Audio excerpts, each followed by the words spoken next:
바다의 지정학, 제사화. 해양 실크로드 바닷길을 연결하다.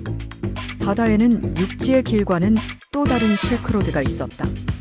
고대와 중세, 대항해 시대 이전부터 동서양을 잇는 바닷길 바로 해양 실크로드였다. 이 길은 한때 중국에서 시작해 동남아와 인도, 페르시아, 아라비아, 동아프리카, 심지어 지중해와 유럽까지 이어졌다. 해상 실크로드의 길목마다 각기 다른 언어와 문화, 기술, 종교, 그리고 수많은 모험과 위험, 약탈과 혁신이 얽혀 있었다. 이 바닷길의 출발점은 중국 푸젠성과 광저우 등 남부 연안 항구였다. 한나라와 당나라, 송나라 시대에 이미 중국의 도자기, 비단, 차, 금과 은, 진귀한 공예품들이 배에 실려 남중국해를 건넜다. 선박은 바람과 계절풍, 해류, 별자리, 섬과 암초의 위치를 철저히 계산하며 항해했다. 배들은 베트남, 태국, 말레이 반도, 인도네시아 군도, 스리랑카, 인도 서해안, 페르시아만, 홍해, 동아프리카 해안을 따라 서쪽으로 이동했다. 해양 실크로드의 중심은 인도양이었다. 이곳에는 계절풍의 주기와 해류, 무역바람의 지식이 축적돼 있었다. 인도와 아라비아의 상인, 페르시아와 동아프리카, 말레이와 아랍 선주들이 이 복잡한 해상 네트워크의 주역이었다. 인도의 향신료, 아라비아의 유향과 모약, 페르시아의 융단, 아프리카의 금과 상아, 동남아의 목재와 새, 동아시아의 비단과 도자기, 그리고 수많은 새로운 사상과 종교, 과학과 기술이 이 바닷길을 따라 움직였다. 해상 실크로드는 단순한 상품의 교역로가 아니었다.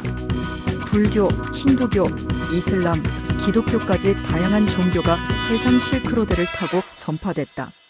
새로운 항해술, 천문학, 지도 제작, 선박 기술, 조리법, 예술과 문자가 서로 섞였다. 각 항구는 교역의 장이자 문화교류의 현장이었고, 때로는 해적과 전쟁, 자연재해, 역병과 모험의 무대이기도 했다. 특히 송나라와 명나라 때는 중국의 해상 무역과 조선술, 항해력이 절정에 달했다. 정화함대가 그 정점이었다. 이 시기 인도양과 남중국해, 아라비아해를 아우르는 해상 네트워크가 완성됐고, 이는 유럽의 대항해 시대 이전까지 세계 최대의 해양 문명권이었다. 중국의 정화함대 동양 해양제국의 꿈. 15세기 초 명나라의 수도 난징에서 바다를 향해 출항하는 함대가 있었다. 그 함대의 이름은 정화함대. 중국이 바다 위에서 꾸었던 인류사에서 가장 야심, 차고 거대한 해양제국의 꿈이었다. 정화는 환관이자 제독, 그리고 시대의 거대한 모험가였다. 그의 지휘 아래 1405년부터 1433년까지 7차례에 걸쳐 300척이 넘는 함선과 28,000여 명의 선원, 동남아, 인도, 아라비아, 동아프리카 해안까지 항해했다. 정화함대는 당시 세계에서 가장 거대한 목조 선단이었다.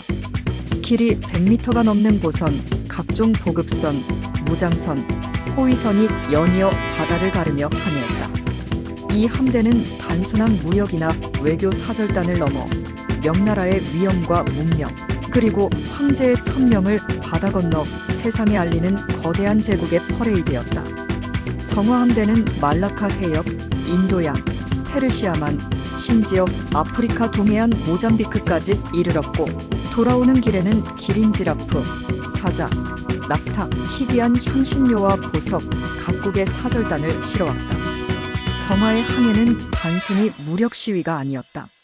중국의 뛰어난 조선술, 항해술, 천문과 지도 제작, 나침반과 해독 등 당시 동양 해양 기술의 총합이었으며, 이를 통해 해상 교역로와 정보망, 외교 네트워크를 확장했다. 정화함대는 동남아의 왕국들과 조공 관계를 맺었고, 인도양 세계의 이슬람 상인, 아라비아의 통치자, 아프리카의 토착 세력까지 명나라의 위상을 직접 목격했다. 각 항구에서는 대규모 교역이 이루어졌고, 현지의 기술과 물자, 사람, 사상이 중국으로 흘러들어왔다.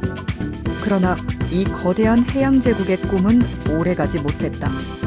정화 사후 명나라 조정에서는 해양 팽창보다 내륙 방어와 절약, 유교적 질서, 보수적 이념이 득세했다. 바다를 향한 꿈은 해금령으로 봉쇄되고 함대와 조선소, 항해 기술은 수십 년 만에 사라졌다. 명나라의 해양 제국은 단 한 세대의 모험으로 끝나고 이후 중국은 다시 수백 년 동안 대륙의 내향적 제국으로 돌아갔다. 정화 함대의 유산은 그러나 단순한 역사적 해프닝이 아니었다. 한때 동양의 해양 제국이 어떻게 세계적 네트워크를 만들 수 있었는지, 어떻게 바다 위에서 기술과 권력, 문화와 교류를 결합했는지를 보여주는 상징적 사건이었다. 만약 정화함대의 길이 계속 열렸다면 세계 해양사의 판도는 완전히 달라졌을지도 모른다. 정화함대는 동양 해양제국이라는 미완의 꿈이었다. 그 꿈은 역사 속에서 사라졌지만 바다를 향한 중국의 욕망과 상상력, 그리고 미래의 바다를 둘러싼 새로운 경쟁의 예고편으로 오늘날까지 남아있다. 중국은 지금 다시 바다로 눈을 돌리고 있다. 정화함대가 가리킨 바닷길과 꿈의 흔적은 21세기에도 여전히 세계 해양 질서에 큰 물결을 일으키고 있다. 바이킹 부캐의 유령들. 짙은 안개가 깔린 새벽, 북해의 거친 파도를 가르며 날렵한 배 한 척이 조용히 해안에 다가선다. 긴 뱀처럼 구불구불한 선체, 양끝이 치켜오른 배의 선수와 선미, 노를 저어가는 전사들의 근육질 팔. 그들은 바이킹이라 불린 북유럽의 유령들이다. 농경이 척박하고 겨울이 긴 북방의 땅에서 바이킹은 바다를 삶의 무대로 삼았다. 그들에게 북해와 발트해 대서양의 거친 물길은 끝없는 약탈과 이주의 통로였고, 동시에 새로운 삶과 명예, 부를 찾아 떠나는 영원한 모험의 무대였다. 8세기에서 11세기 사이 바이킹의 함선은 스칸디나비아 반도를 넘어 영국, 프랑스, 러시아, 지중해, 심지어 북아메리카의 해안까지 모습을 드러냈다.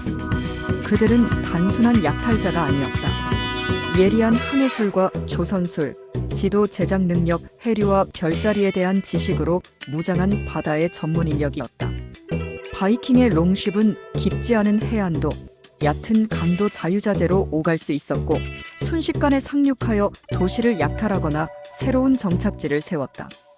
바이킹의 북해 약탈은 서유럽 사회의 공포의 대명사였다. 영국의 수도원은 그들의 습격에 무방비로 노출됐고, 프랑스 파리마저 바이킹의 공격을 받았다. 하지만 바이킹의 역사는 약탈로만 점철된 것이 아니다. 노르웨이와 덴마크, 스웨덴의 바이킹들은 아일랜드와 스코틀랜드, 잉글랜드 동부에 새로운 도시와 왕국을 세웠다. 이들은 러시아의 볼가 강을 따라 남하의 키예프 루스 왕국의 뿌리를 세웠고, 이슬람 세계와 비잔티움, 중앙아시아와도 교역했다. 그들은 자신만의 신화와 전설, 예술과 기술을 바다 위에서 꽃피웠다. 오딘과 토르, 바랄라와 라그나로크의 전설은 바다의 험난함과 죽음, 영광에 대한 북유럽인의 태도를 상징했다. 바이킹의 장례식 역시 바다와 때려야 뗄 수 없었다. 전사는 종종 자신이 탐배와 함께 불태워졌고, 그 불길이 어두운 해안선을 붉게 물들였다. 바이킹의 시대가 저무는 것은 무적의 군대나 단 한 번의 패배 때문이 아니었다. 그들이 세운 도시와 정착지는 점차 현지 문화와 융합되어 갔고, 유럽의 봉건화와 왕권 강화, 기독교의 확산에 따라 점차 바다의 유령에서 새로운 이웃으로 변화했다. 노르망디의 바이킹 후예는 프랑스 귀족이 되었고, 영국의 바이킹 왕국은 앵글로색슨과 섞여 영국의 깃틀이 되었다. 그러나 북해와 발트해, 그리고 대서양을 오갔던 그 거침없는 모험과 항해, 바다에 대한 두려움 없는 상상력은 이후 유럽 해양 진출의 근본 원형이 되었다. 바이킹은 자신의 한계를 땅이 아니라 바다에서 시험했고, 대양을 새로운 기회와 자유, 영광의 공간으로 만들었다. 오늘날에도 북유럽의 바다와 섬, 해안 도시에는 바이킹의 흔적이 남아있다. 피오르와 안개, 돌로 세운 무덤과 옛 항구, 그리고 한때 세상을 뒤흔든 롱쉽의 전설이 파도와 함께 출렁인다. 바이킹 북해의 유령들. 그들은 바다가 품은 가장 거친 상상력, 가장 강인한 생존 본능, 그리고 인간의 도전 정신이 만들어낸 역사의 파도였다.